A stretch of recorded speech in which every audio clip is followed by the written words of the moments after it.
ভারতের রাজধানী দিল্লি যেন এখন এক নতুন রাজনৈতিক উত্তেজনার কেন্দ্রবিন্দু।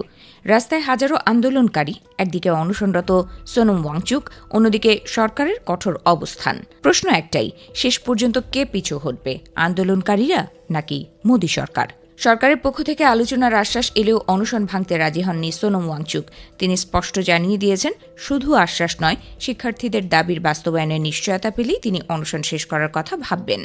তার এই অবস্থান আন্দোলনকারীদের আরও উজ্জীবিত করেছে। এরপরে ককরোচ জনতা পার্টি ঘোষণা দিয়েছে, দাবি আদায় না হওয়া পর্যন্ত আন্দোলন এক মুহূর্তের জন্যও থামবে না।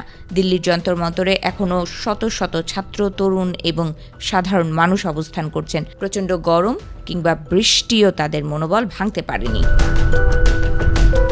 এদিকে আন্দোলন আরও বড় আকার ধারণ করতে পারে এমন আশঙ্কায় নিরাপত্তা জোরদার করেছে কেন্দ্রীয় সরকার। পশ্চিমবঙ্গে নির্বাচন শেষ করে কেন্দ্রীয় নিরাপত্তা বাহিনীর 20টি কোম্পানিকে বিমানযোগে দিল্লিতে নিয়ে আসা হয়েছে। একই সঙ্গে রাজধানীর গুরুত্বপূর্ণ কয়েকটি মেট্রো স্টেশনও সাময়িকভাবে বন্ধ রাখা হয়েছে।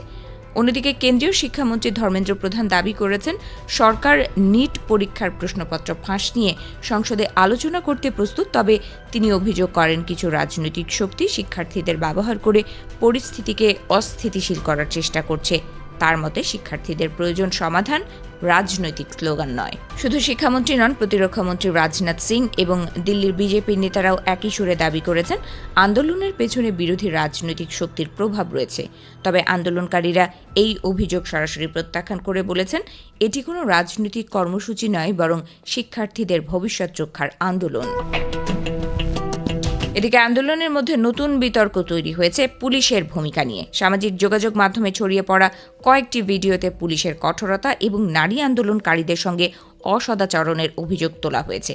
যদিও দিল্লি পুলিশ এসব অভিযোগ অস্বীকার করেছে এবং দাবি করেছে, আইনশৃঙ্খলা বজায় রাখতেই প্রয়োজনীয় ব্যবস্থা নেওয়া হয়েছে। সংসদের ভেতরেও উত্তপ্ত পরিস্থিতি বিরাজ করছে। বিরোধী দলগুলো শিক্ষামন্ত্রী ধর্মেন্দ্র প্রধানের পদত্যাগ এবং নিট প্রশ্নপত্র ফাঁস নিয়ে পূর্ণাঙ্গ আলোচনার দাবি জানিয়ে বারবার প্রতিবাদ করছে।